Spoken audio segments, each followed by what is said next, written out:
Okay, so I'm going to film a quick review video. I'm just going to close my blind because it's very, very overcast today, and I think that this is the best way to film when it's not sunny outside. So I want to film a quick video about my compact stamp press. So I'm just going to grab a stamp to put on. This stamp's not very sticky, so hopefully it'll stay on. So I have the Fiskars compact stamp press. I'll just grab a piece of neutral cardstock here so you can see it a bit better. So this is a stamp press. This is a smaller one. I think they have a larger one as well. I just got the smaller one because it's a good enough size for what I use. So there are these foam legs on it so that when you set it down, it stays there. And then when you push it down, that's when you stamp. So I like using this stamp press when I have big stamps that don't fit on any of my stamp blocks.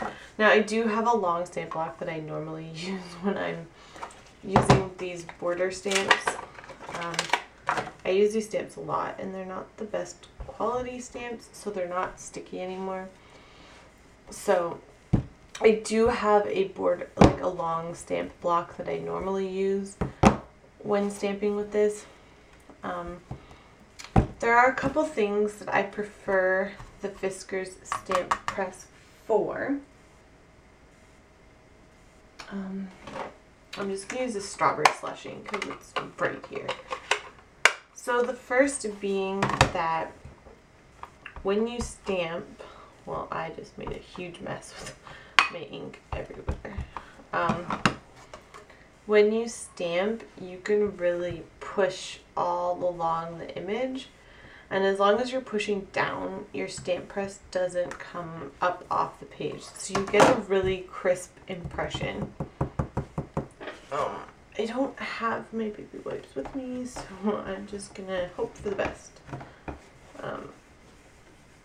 I do have a stamp cleaner, but I'm not positive as to its location at the moment.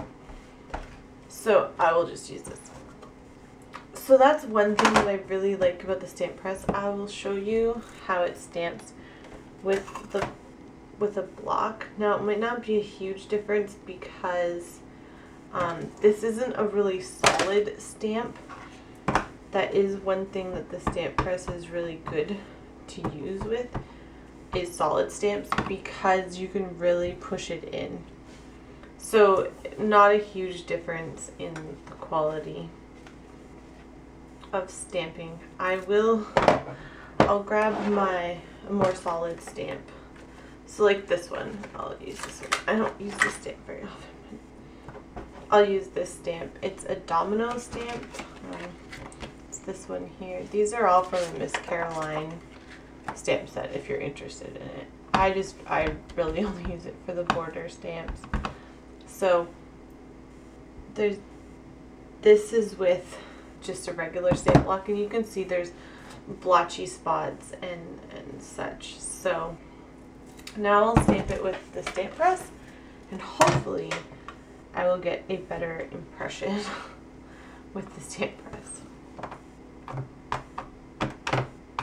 The other thing too is to use like a different ink. I don't have much luck with stamping up ink with solid images. I usually will use Hero Arts, and this stamp doesn't want to ink up very well.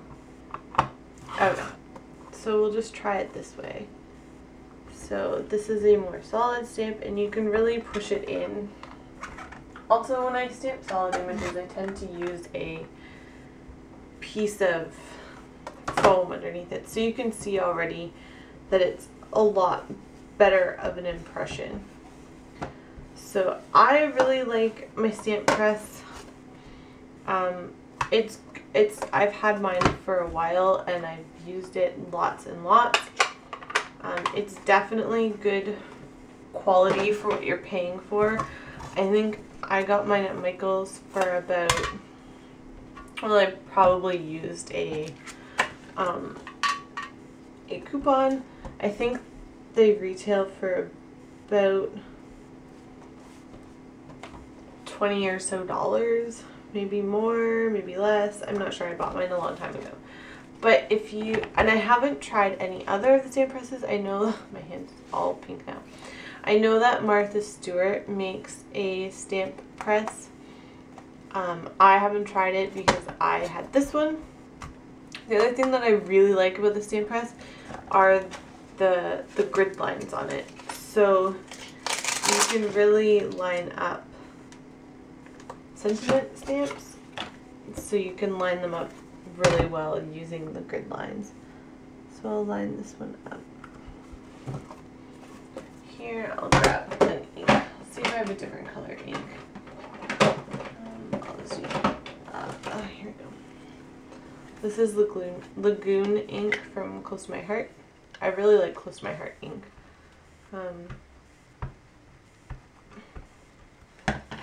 Works really well. These stamps, again, not a high quality photopolymer stamp, so they're not the greatest at taking ink. However, they are super cute. I didn't stamp that in a very good spot. So I didn't actually get this straight as it looks.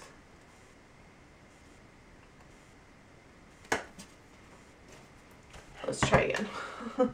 After all, I lined up the bottom. The bottom word is straight. So I don't know if this stamp just isn't very straight in general. That's better. So it is really good to line stuff up with. You can also, as with all clear stamps, you can manipulate the stamp. I don't know if this one will work very well because it's a thicker stamp, but you can manipulate it so that it's curved the way that you want it.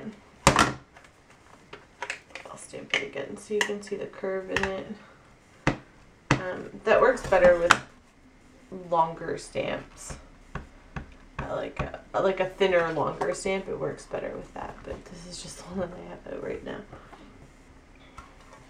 So you can curve it. That's actually not that bad. So you can curve them on here. It works really well for curving stamp, I find, because it is such a large area.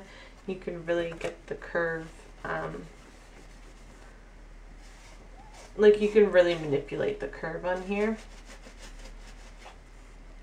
So great stamp press, great quality for what you pay for. It's a good thick plastic. Yeah, there's not much more I can say about it. I like that it's a little bit like more pliable when you stamp down, as opposed to a stamp block. You really only get like, you can't really push on it as much. It's thick stamp block. This is a little more pliable. So I hope this is helpful for you. I will try and do more of these review type videos, so that hopefully it will help you in deciding if you want to purchase something like this. So thanks for watching. There will be a link down below, my blog, which I'll try and find a couple online sources for this stamp press. It is older, so I might have a hard time finding it, but I'll try and find one that's similar or the same. So thanks for watching and have a great day. Bye.